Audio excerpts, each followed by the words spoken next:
早晨，大家唔係午安。Beginning 又開始翻啦，即係一段停咗4個月，差唔多啦，差唔多4個月啦。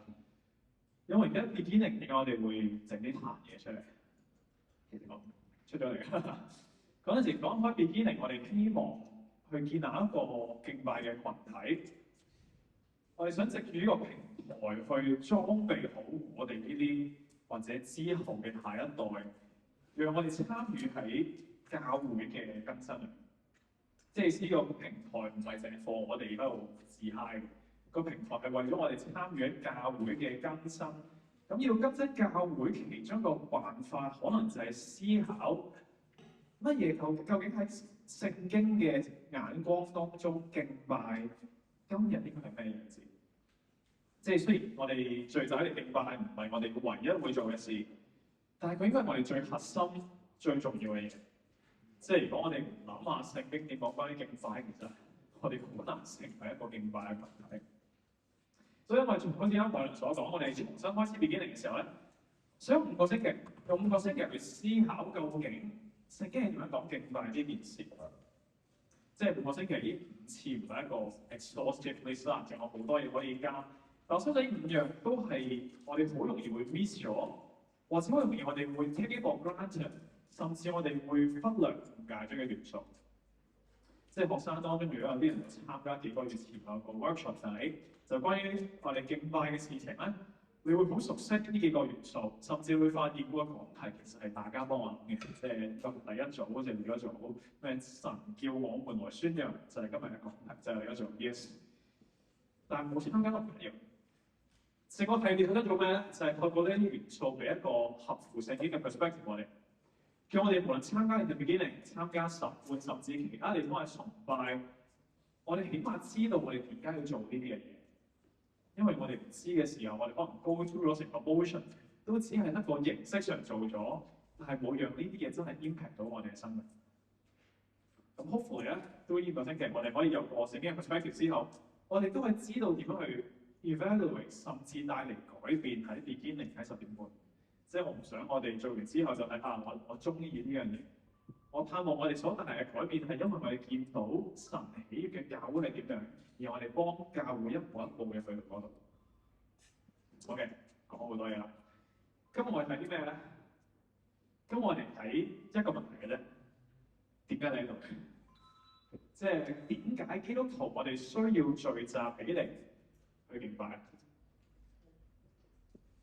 可能係因為我哋應該做嘅嘢嚟嘅，可能因為我好習慣我會做嘅事情，可能我唔做嘅時候，我阿爸阿媽、我嘅朋輩或者我 housemate 會 diss 我，會唔滿意我。好多都係好嘅理由嚟嘅，好多都合乎聖經嘅理由。但係如果呢個係我哋參加敬拜係最主要嘅原因，敬拜會成為咗一個 chore， 一個我哋需要做嘅苦差，一件雜務。換句話說，啲理由會將敬拜描繪為一種我哋要完成嘅責任，叫我哋做到一個好嘅基督徒，或者成為一個我哋要俾嘅代價，以至我哋可以成為神嘅兒女，做神嘅羊。只可以老實啲，喺我哋生活裏邊咁忙碌嘅節奏裏邊，呢種嘅包袱應該就係最 tiring 嘅一件事。因為我哋所有工作、人際關係、學業、健康等等，我哋有幾十萬樣我哋必須做、應該做嘅嘢。點解神仲要加多個咁嘅苦差、咁樣嘅雜務、咁樣嘅 chore 喺我哋生命？聖經嚟講，如果我哋嘅 perspective 係咁嘅話，或者我哋冇咗敬拜最主要嘅原因，意思我哋誤會咗背後點解我哋參與喺敬拜當中。唔單止因為係基督徒應該做嘅嘢，唔單止因為維持教會 membership， 唔單止因為你唔想俾人抽秤，最根本嘅原因係因為我哋每個星期日都被呼召嚟敬拜。聽起嚟好古怪，聽起嚟好抽象。今日咧，我想就 through 啲經文，用3個問題去答翻啱乜嘢叫做被呼召。先嚟睇下究竟咩叫被呼召去敬拜，然後我哋睇下點解神要呼召我哋，然後最後我哋點樣回應。Hopefully through 呢3條問題咧，我哋可以真正嘅明白呼召嘅意思同 properly 去回應。先嚟睇咩叫被呼召啊？即係為咗呢個 message，我特登 Google 咗究竟啲法庭係點樣傳召嗰啲 jury 嘅嗰啲咁嘅陪審團啊，陪審團，因為我冇做過，唔知有冇做過啦。即係 apparently 係會提早1年同你講，今年你會有機會做到，然後再唔知就係抽籤就同你講係大嘅喎，你哋都可以過去。咩意思咧？你唔係就咁行到法院度變咧，我今日想做 jury 就完咗。你需要被呼召、被 call 入去fulfill 呢個 duty，fulfill 呢樣嘢。最直接翻返去敬拜嘅意思係，我哋嘅敬拜係一種嘅回應，即係你今日坐得喺度，係因為有一位神呼召你、邀請你進入佢嘅同在。可能會問幾時發生咧？唔係啊，詩人都話來吧，我們要向，唔係佢自己做嘅咩？或者我今朝我冇聽到神開聲叫咧，佢試未試啊？我冇聽到呢句。其實經文當中有個答案，橙色嘅字。經文當中，詩人係點樣去鼓勵身邊人敬拜？係同佢講：我哋要向拯救我哋嘅石山歡呼，我哋要向佢面前感謝佢。意思當神嗰日去救贖咗我哋，叫我哋成為佢子民嘅時候，正正係呼召我哋去敬拜，進入佢同在嘅嗰一刻。或者從另一個角度，神拯救我哋嘅目的一直以嚟都係為咗使我哋同佢嘅子民一齊喺佢同在裏面敬拜。我哋仔細去睇，其實成本聖經呢個模式係成日出現，即係《for example》出埃及記，出埃及記嘅目的係乜嘢咧？即係如果出埃及記只係離開埃及嘅話，14章可以 happily end after 佢，14章紅海分開，埃及士兵淹沒咗，已經故事就完咗，係咪先？但係並唔係喎，大家記得出埃及記點樣完啊？出埃及記嘅結束係摩西起咗個會幕，起咗一個 tent of meeting， 咩地方嚟嘅咧？係祭司代表百姓入神嘅同在去敬拜嘅地方。換言之，神救佢嘅百姓唔係要佢哋離開個危險咁簡單，救恩嘅目標係讓百姓親近佢，喺佢面前去敬拜。可能你問係咪舊約先有咧？新約當中彼得佢喺寫封信俾一班基督徒嘅時候，佢係咁樣講嘅嚇，不過我讀一讀1、2、3。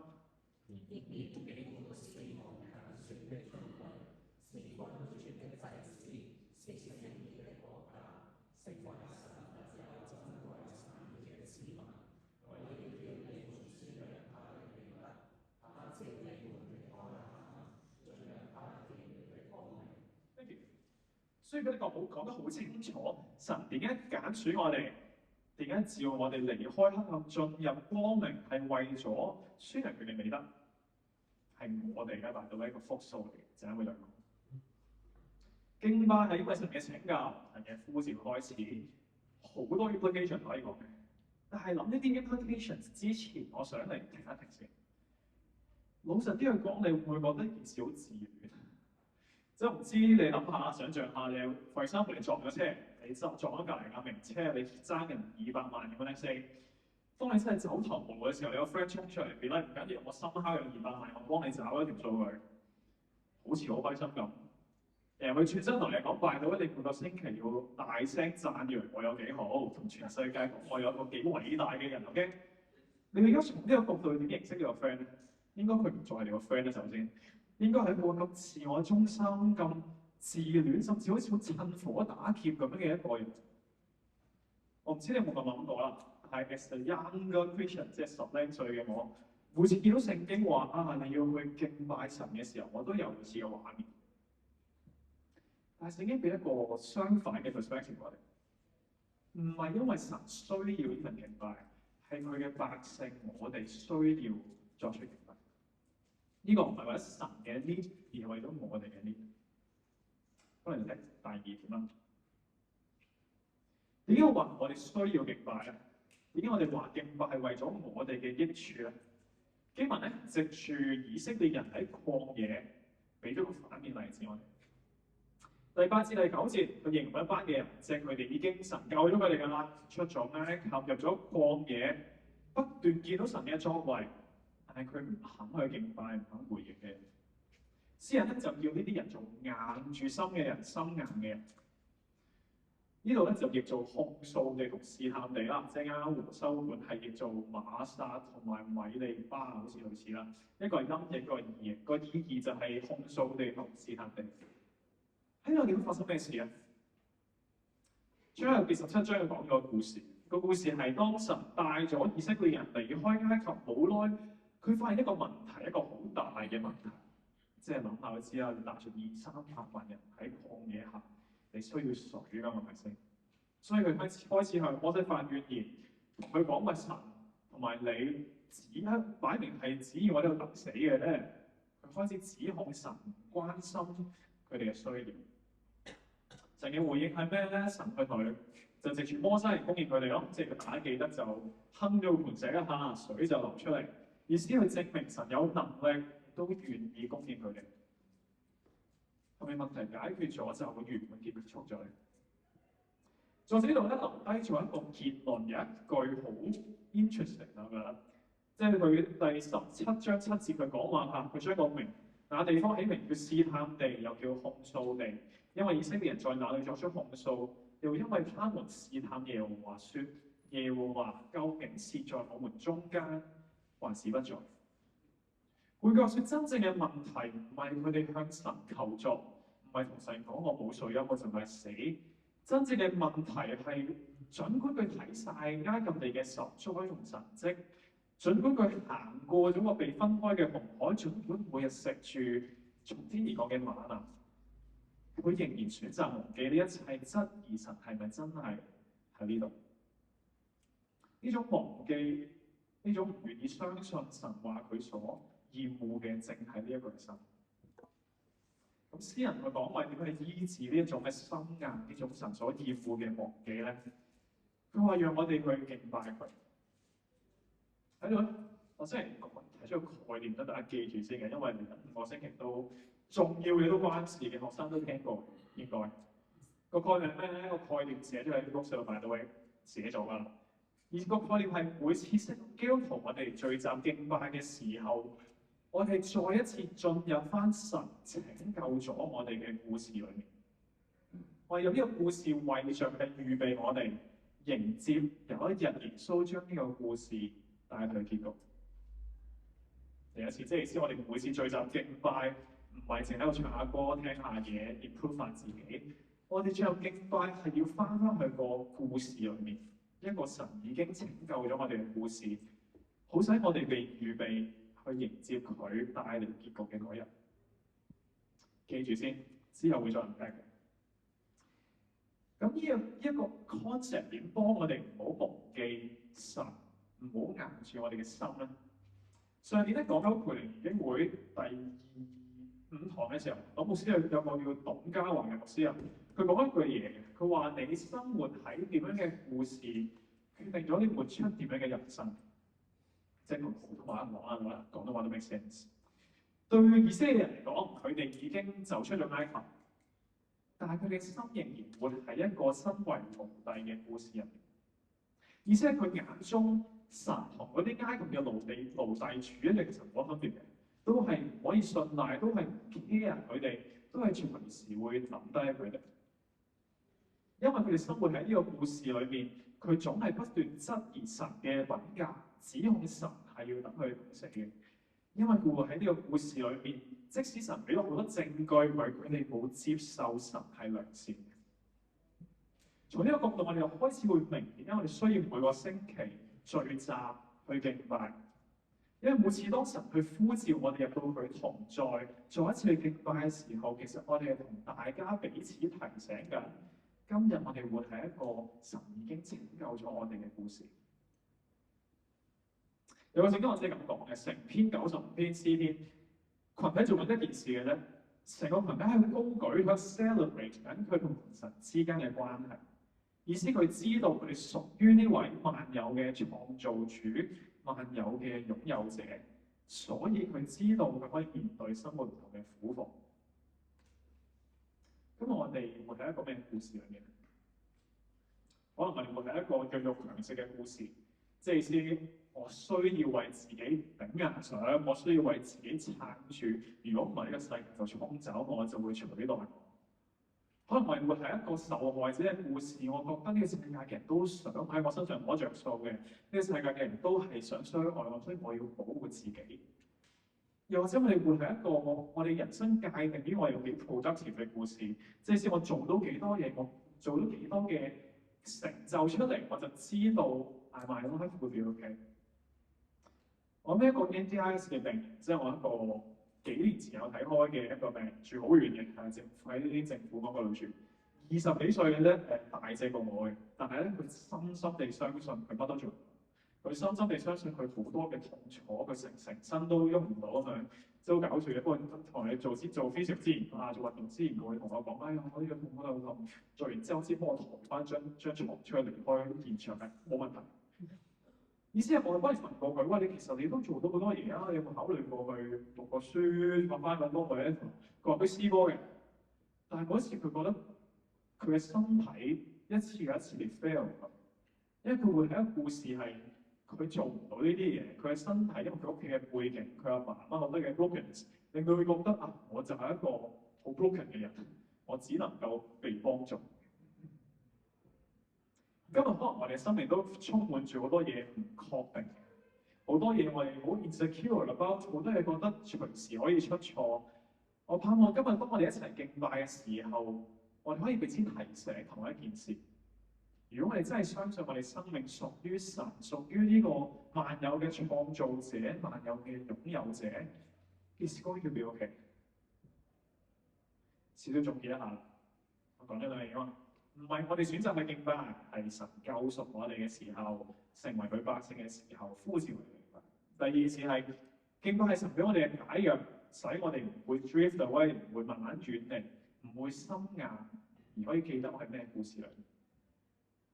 如果係咁嘅時候，意思係我哋係被呼召入到神屋企去敬拜嘅時候，好合理地我哋就要問：究竟呢個屋企嘅主人想我哋點樣敬拜佢？咁根據啲經文，實際上我哋應該點做？要知道點樣回應一個呼召，或者英文係 call 啊，好大程度上取決係邊個呼召緊你㗎，係咪先？即係你聽電話咁樣，如果係你媽咪打電話嚟，可能你就可以。着住件睡衣，頭都唔使，面都唔使就飛山佢冇問題。但係如果佢係你老細打嚟同你講有個好重要嘅面試，你應該最少都會錫翻個頭，即係整翻靚個樣，然後最少上半身要見得人咁先會應聽個電話。我哋點樣回應一個呼召，取決於 call 我哋嘅邊個。咁詩篇嚟講，邊個 call 我哋？有好多描述嘅，暫時係見到幾個嘅啫。第一個。係一個我哋知，佢係一個拯救我哋嘅磐石，我哋嘅石山。即係古代冇飛機、冇炮彈嘅情況下咧，石山山寨就係保護嘅意思，就係安全避難嘅意思，係一個當你被追趕嘅時候可以去躲藏嘅地方。Implication 係咩咧？因為敬拜我哋可以好 vulnerable，可以好 open 去同神去帶出我哋嘅軟弱、我哋嘅痛苦，我哋可以向佢呼喊，因為佢係我哋。好似今日宣召經文所講，係我哋隨時嘅幫助。第二個係超越一切之上嘅大君王，即係好似提醒緊一樣嘢係，我哋可以好 vulnerable，yes， 我哋可以表達我哋嘅情感 ，yes， 但係我哋唔可以 lose 咗份嘅敬畏，因為佢係個萬王之王。聖經所講話係 a consuming fire， 唯有帶住呢份嘅敬虔，我哋先可以享受佢嘅同在。實際咩意思咧？實際上嘅意思係我哋唔可以忘記我哋係有身體嘅受造之物，即係意思我哋身體嘅姿態會影響住我哋嘅思想，影響住我哋嘅感受。即係好多時候我都會忘記呢樣嘢。即係我記得細個喺香港教會嘅時候，成日都會咁樣坐低崇拜咁樣。嗰時同阿爸阿媽講嘅時候，就覺得唔緊要啊！你講啊嘛，神睇我心啊嘛，係咪先？神睇人為心，咁我點撇法，佢都知道我係一個好人。但係實連最 basic 嘅 human psychology 都同你講唔係咯，即係 human psychology 左邊、右邊、左邊一個人個 pose 係咩？有冇聽過？即係啲人話，如果你想要 confidence 點樣咧，你就每朝早喺鏡前做呢個姿勢，唔知1分鐘，咁你身體就會自然就覺得好有 confidence 啦。咁我今朝冇做，唔知有冇用啊？但係先 human psychology 都會同你講，你嘅身體如何 present 自己，會影響你嘅 emotion，都影響你嘅思想。我唔係叫你去 fake it till you make it， 我係講緊嘅，我哋有冇帶住合適嘅姿態，一個同呼召我哋嘅君王相稱嘅姿態去到敬拜。第三個係創造我哋嘅神，好簡單嚟講 ，creator 即係 author 啦。我哋需要聽佢講，因為佢有 authority 同我哋講我哋生命嘅設計係點樣。佢有 authority 同我講，我應該要點樣去生活。但我想最重要另一方面，佢係我哋嘅神。成篇詩篇大部分嘅內容其實都係同身邊嘅人講㗎，即係佢話來啊，我哋要敬拜，來啊，我哋要歡呼。點解我哋需要呢樣嘢？Most of the time 我都係覺得其實我同神嘅關係好咪 OK 咯。點解我需要其他人去做啲嘢咧？琴晚有個因為經歷，即係琴晚唔知道Auntie Betty 屋企就有個長者日嘅 prep work 加 dinner 加 meeting up 啦，咁就同有好多唔嘅其他會幫手嘅人就一齊嚟食飯咁樣。which 如果你未幫手就揾 Auntie Betty 啦。咁因為裏面咧會見到好多平時未必會傾過偈嘅，可能 course workers 甚至其他 fellowship 嘅人。喺裏面有人係講緊佢為咗自己個女點樣去擔憂某啲嘅嘢，有人講緊係佢阿爸、佢媽咪喺香港經歷某啲要入醫院嘅狀況，有啲係講緊神點樣進入幫助佢去 step out of the comfort zone，願意回應神嘅話語。嗰我突然間 something clicked for me， 意思佢哋所講嘅嘢，因為我冇經歷過我要個女需要佢擔憂。因為我冇經歷過，我爸媽入咗醫院之後，我喺呢邊冇乜嘢做唔到，我冇經歷過，即係都有經歷過嘅。即係 step out of comfort zone in that specific context。但係敬拜正正係 through 其他人所講嘅嘢，我哋能夠去用佢嘅 perspective 見到神有幾正，神有幾值得我哋去 glorify。當我哋咁樣分享嘅時候，我哋先可以合適地參與喺敬拜，而唔係心不在焉地就揈咗出去。佢係避難所，偉大嘅君王，佢係創造主，聽起嚟都 all good and fine，咪？但係心水清嘅人哋可能會發現，我哋都未答過問題。最開始個問題係咩？個問題係被呼召嚟敬拜，點樣去讓佢成為唔係 just another chore，另一件嘅苦差啊嘛？即係呢個被呼召，唔係即係意思係神就叫我哋做呢個苦差咧？要第一問題，我哋去最後一節。第11節裏面，佢講到嗰啲心硬、嗰啲唔肯順服、唔肯敬拜嘅人，結果係咩咧？係絕不能進入我嘅安息。換句話說，敬拜最終嘅目的係要讓神嘅子民喺佢同在裏面得到安息。神對我哋嘅心意係叫我哋首先蒙救贖，所以佢被呼召敬拜，而喺敬拜進入佢嘅同在，最後喺佢同在當中享受安息。因為我哋內心一直渴慕嘅嗰種屬靈深處嘅 deep rest， 只能喺敬拜當中揾到。點發生嘅咧？翻頭先個 concept，Gather Worship， 我哋聚集敬拜係翻去嗰個神拯救我哋嘅故事裏面。福音嘅故事係唯一一個我哋唔需要靠表現去證明自己，去評價我哋有冇價值嘅故事。點解一個世界裏面我哋好難去揾到個安息？點解我哋咁 restless？ 係因為我哋 constantly 係住喺一個被評價、被 evaluate、被 audit 嘅生命裏面。我哋需要去證明、表現自己係有呢個價值，係做到呢啲嘅嘢。只有你基督嘅故事，我哋先被提醒，我哋同佢嘅關係係因為恩典。意思係佢話我哋係佢所愛嘅，佢呼召我哋由黑暗向光明，唔係因為我哋賺咗呢樣嘢翻嚟，係因為佢願意賜下一份恩典。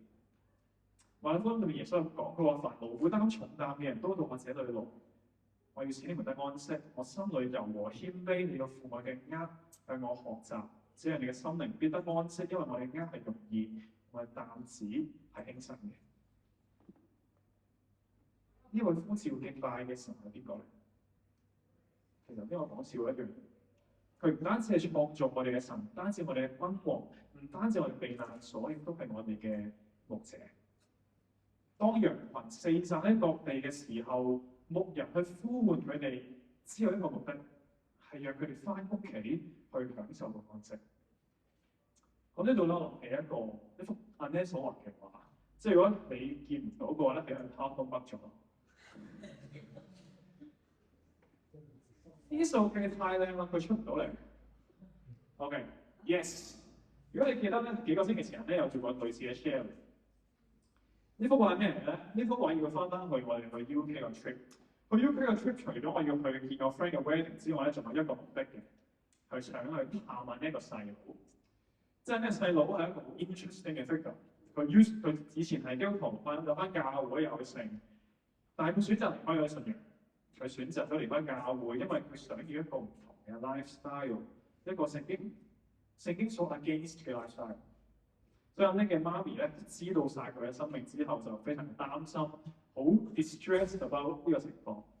所以呢個成個 trip 咧，我禱過其中一個禱過就係話神，你可唔可以俾我有機會有個 proper 嘅 conversation with 呢個 brother-in-law 叫 Cass 啦，直接啲啦，同埋 Cass 有個好嘅傾偈嘅時候 ，which 好可惜地，因為我就長話短説，我就留喺度2-3日啫喺佢身邊。都傾到好多偈嘅，但係我真係冇掂到關於生命、關於 faith 呢啲嘅。我記得臨走之前咧，阿 Net 就同我講：唔緊要，交俾我啦，brother， 我會做好呢個工作嘅咁樣。佢就話交俾佢同細女傾談。咁我就去咗搭車去咗問我阿媽、我爸，跟住咧阿 Net 就落低同 Cass 一齊。每一晚咧，基本上我都會問一問咧：喂，今日有冇機會傾下偈啊？有冇機會講下唔同嘅嘢啊？但係每次都係還可以啦，佢哋都帶我周圍食飯，都冇機會傾偈㗎嘛。主日一年星期6晚，好雲風阿 Net 同我講拜會話去祈禱，聽日可能我會翻教會。我上一秒聽嘅時候仲係好嚴正地抗拒呢樣嘢，點解下一秒同我講你聽日可能大佬翻教會咧？原來係阿 Net 藉住同佢哋對話當中，阿 Net 同佢講話啊，我想聽日翻教會。本身阿 Net 嘅意思係不如咁啦，聽日你就完咗嚟接我啦咁樣。點知阿 Cass 個 partner 就同佢講啊，我哋可以約埋一齊咁樣。意思係我相信呢個應該係 Cass 離開教會之後好多年第一次踏足翻喺教會。Definitely 咧，呢個唔係故事就解決咗，亦都佢唔代表呢刻就成咗基督徒。但係神好 loud and clear 咁同我講嘅一件事係，神可以亦都願意呼召佢一樣翻去佢嘅同在，翻佢屋企。後尾佢話呢幅畫係咩嚟嘅？其實咧應該係話俾佢阿媽咪嘅理論上出現咗喺屋企。意思係當佢阿 Net 同阿 Net 媽咪講緊就係，以後你見呢幅畫嘅時候咧，就諗起嗰隻迷羊 ，OK， 就為呢隻迷羊祈禱，因為神應許過佢會離開99隻羊去拯救呢一隻。其實嗰同個信息都係同樣嘅。我哋點解嚟敬拜？點解我哋覺得我哋需要嘅聚集係因為我哋相信佢係嗰個好牧人，佢係嗰個願意為羊捨命嘅好牧人。佢都講羊會認得佢嘅聲音，肯去跟隨。我哋相唔相信呢件事咧？或者有啲面孔係咪覺得諗一層係咪真係可以 reach 到嘅？我哋願唔願相信神可以帶佢翻屋企？或者 personally， 你今日有冇聽見神嘅聲音？你可唔可以翻佢嘅同在，同自己講，我哋活喺一個點樣嘅故事裏邊，叫我哋生命得到安息。呢啲敬拜隊去幫我，有首回應詩啦。